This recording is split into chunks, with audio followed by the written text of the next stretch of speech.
శ్రీలంక సముద్ర తీరంలో భారతీయులు వలస వచ్చి స్థిరపడ్డ ఒక పల్లెటూరు. వాళ్ళు ఉండటానికి వీల్లేదంటూ స్థానికులు దాడులు జరుపుతుంటే ఏ క్షణంలో ఏం జరుగుతుందో అని ఆ పల్లె జనం ప్రాణాలు గుప్పెట్లో పెట్టుకు బతుకుతున్న రోజులు. మొగలాయిలు హిందువులు పెట్టే కష్టాలు చూడలేక జిజియాబాయి తన కొడుకు శివాజీకి విలువిద్యలు నేర్పించి వీరుల కథలు చెప్పింది. తన కొడుకులో పౌరుషాన్ని రెచ్చగొట్టి వాళ్ల మీద తిరగబడేలా చేసింది. అప్పటి మొగలాయిల సేనాధిపతిగా అఫ్జల్ ఖాన్ అని ఉండేవాడు. వాడు పొడుగ్గా 7 అడుగులెత్తున రాక్షసుల్లా ఉంటాడు. వాడు కూడా శివాజీని ఏం చేయలేకపోయాడు.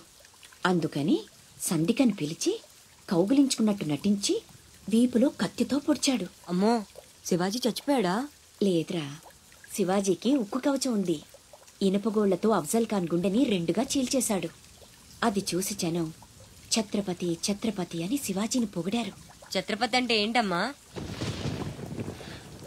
తన కోసం తను బతికేవాడు మనిషి, నలుగురు కోసం బతికేవాడు ఛత్రపతి. తర్వాత ఏమైందమ్మా? తననంత వాణ్ణి చేసిన తల్లి కోసం శివాజీ పెద్ద కోట కట్టించి బంగారు ఉయ్యాలు చేయించి అమ్మను బాగా చూసుకున్నాడు. నేను కూడా పెద్దయ్యాక నీకోసం పెద్ద మేడ కట్టిస్తానమ్మా. నీకు ఈ కష్టాలు ఏవీ లేకుండా చేస్తాను. నేను మహారాణిలా చూసుకుంటానమ్మా.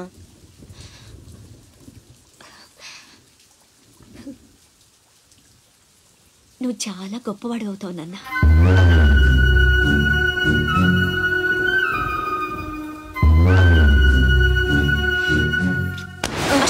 నువ్వేంట్రా మామకి ఇల్లు కట్టించేది? పోయి మీ అమ్మకి కట్టించుకో. అశోక్, ఏమిట్రా మాటలు? అందరూ అంటున్నారు వాళ్ళమ్మ చచ్చిపోతే నాన్నకి నిన్నిచ్చి పెళ్లి చేశారంట.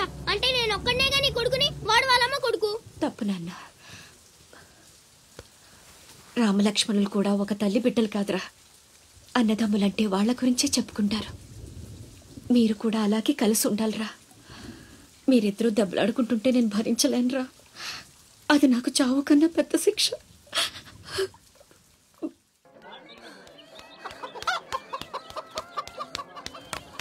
అమ్మా అమ్మా అమ్మా, ఈరోజు నీ పుట్టినరోజు కదమ్మా. నీకు ఇష్టమని జంట మామిడి పళ్ళు తెచ్చాను.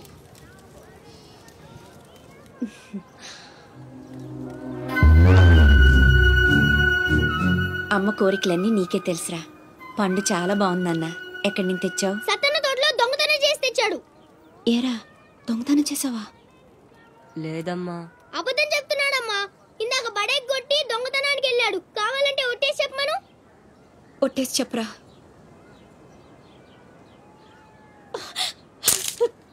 దొంగతనం చేస్తావురా? నువ్వెంతో గొప్పడు అవుతావని ఊహించుకున్నాను. ఇదే నువ్వు చేసిన పని. ఇంకెప్పుడైనా చేస్తావా?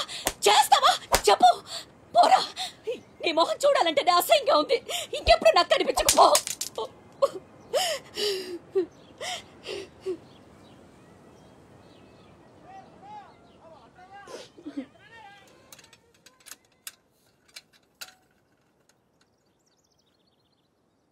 పొల్లయ్యగాడు ఊరగాయకు అందకాయ అడిగాడు, ఇచ్చావా? ఇచ్చాను నాన్న. సత్తన్న, ఏంటమ్మా? మా పెద్దబ్బాయి వీటిని మీ తోటలో దొంగతనం చేశాడు. క్షమించన్నా. బలేదానివమ్మా. ఇది నీకు ఇష్టమని అడిగాడు. దాందే ఉంది తీసుకెళ్ళరా అంటే నాకు ఒట్టినే వద్దు అని తోటలో సందటాల దాకా పనిచేసి మరీ తీసుకొచ్చాడమ్మా. ఇంకో 4 పట్టుకెళ్ళరా అంటే నేను మా తమ్ముళ్లాగా ఈ జంట మామిడి పళ్ళు అంటే మా అమ్మకి ఎంతో ఇష్టమని కోసుకెళ్ళాడత్తా.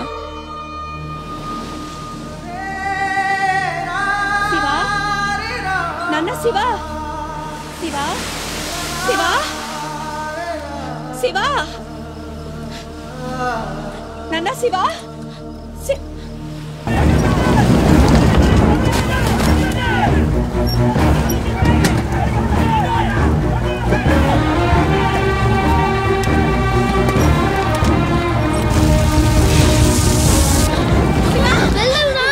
మా శివ కనిపించాడా?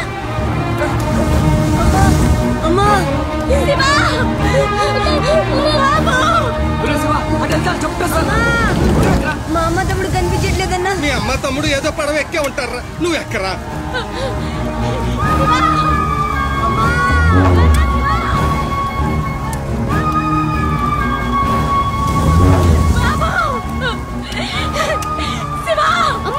అన్నయ్య అక్కడమ్మా, లోపల ఉండిపోయాడు.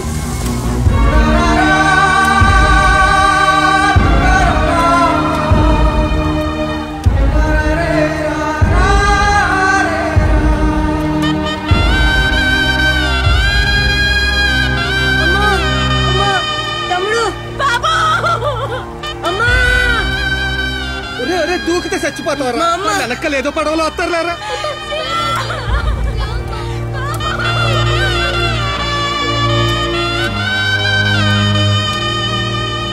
పడవలు వెళ్ళిపోతున్నాయి రండమ్మా రండి పట్టు వెళ్ళిపోదాం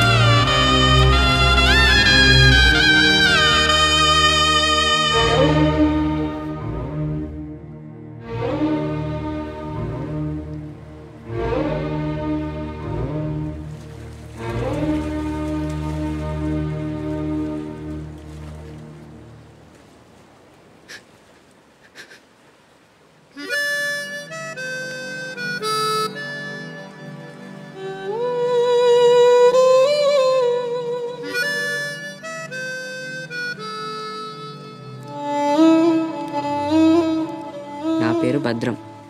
శివాజీ.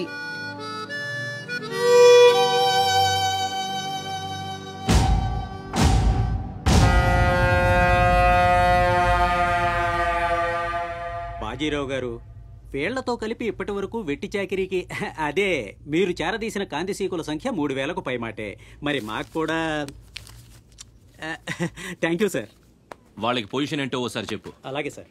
చూడండి, మీరంతా ఈ దేశంలోకి దౌర్జన్యంగా ప్రవేశించారు.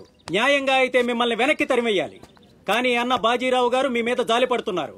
కాబట్టి మేము చూసి చూడనట్టుంటాం. గుట్టుగా కాగితాల మీద సంతకాలు చేసి ఆయన పెట్టింది తిని బతకండి.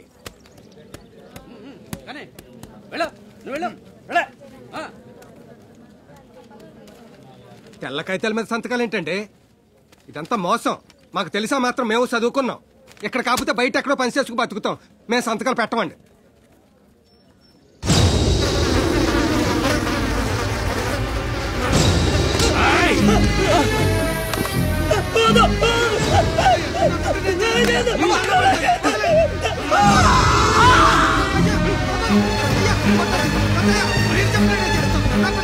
బాబా బాబా బాబా నా బిడ్డ బాబా బాబా